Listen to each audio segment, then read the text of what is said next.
Investors in Asia should look forward to a moderately stronger global market in 2013.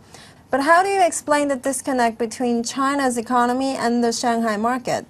I think that when you look at China, there are two markets really. There is the offshore market and there is an onshore market.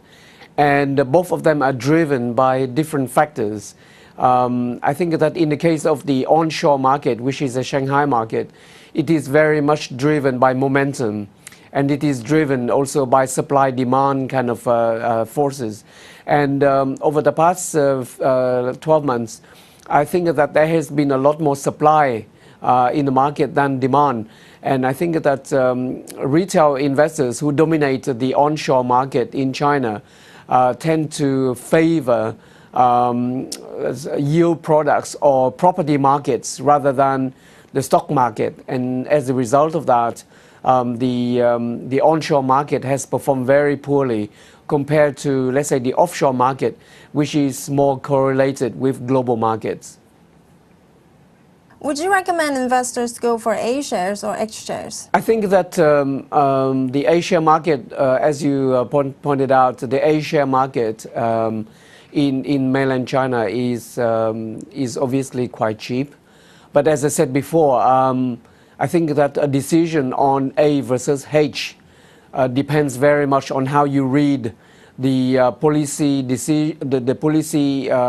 settings in China regarding equities versus property versus the high-yielding products there. And unless the sentiment towards equities versus property and high-yielding products in China changes, I'm afraid that cheapness by itself is not a sufficient condition for the A share market to rally.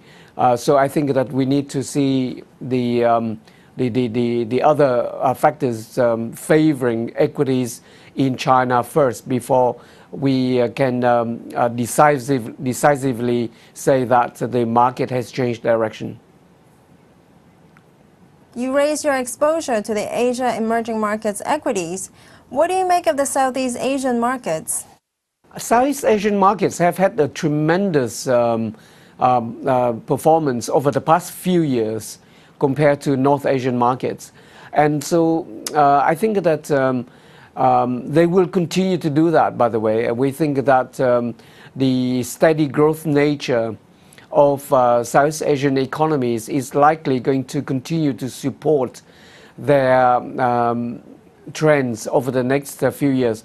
However, their markets are quite expensive relative to, let's say, the Korean or the Chinese markets.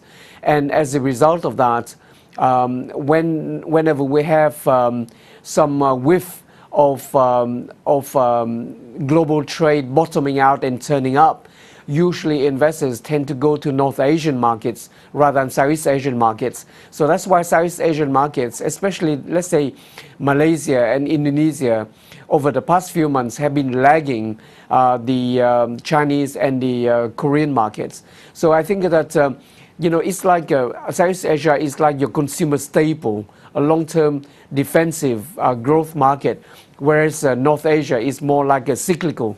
And when global trades bottoms out and turns up, people tend to chase the cyclicals more than the defensive growth.